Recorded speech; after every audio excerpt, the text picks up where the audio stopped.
পুলিচত ল'ৰা দৌৰে, যোনে দৌৰি পাছ কৰে সি চাকৰি নাপায়, যোনে দৌৰি ফেল কৰে সি চাকৰি পায়। আজি আমি অসমত এটা নতুন পৰিৱেশ সৃষ্টি কৰিলো। চাকৰি কোনে পাইছে, মন্ত্ৰীৰ খোল খালি একে নহয়।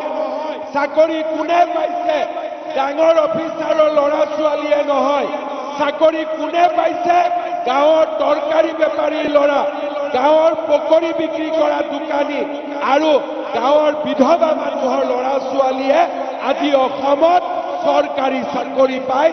এইখন অসম আমি নিৰ্মাণ কৰিছো। যে আগতে যেতিয়া APSCৰ ৰিজাল্ট দিয়ে, পুলিচৰ ৰিজাল্ট দিয়ে, যেতিয়া ডাঙৰ পৰীক্ষাৰ ৰিজাল্ট দিয়ে, দুখীয়া মানুহে ৰিজাল্টৰ খবৰ নলৈছিল।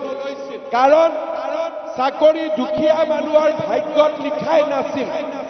এজন যদি দুখীয়া মানুহ ACS অফিচাৰ হ'ব লাগে, 1 কোটি টকা ঘোষ নিদিলে কোনো ACS হ'ব নোৱাৰিছিলে।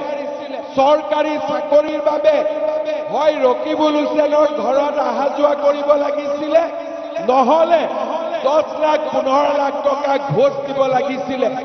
পুলিচত ল'ৰা দৌৰে, যোনে দৌৰি পাছ কৰে সি চাকৰি নাপায়, যোনে দৌৰি ফেল কৰে সি চাকৰি পায়। আজি আমি অসমত এটা নতুন পৰিৱেশ সৃষ্টি কৰিলো। চাকৰি কোনে পাইছে, মন্ত্ৰীৰ খোল খালি একে নহয়।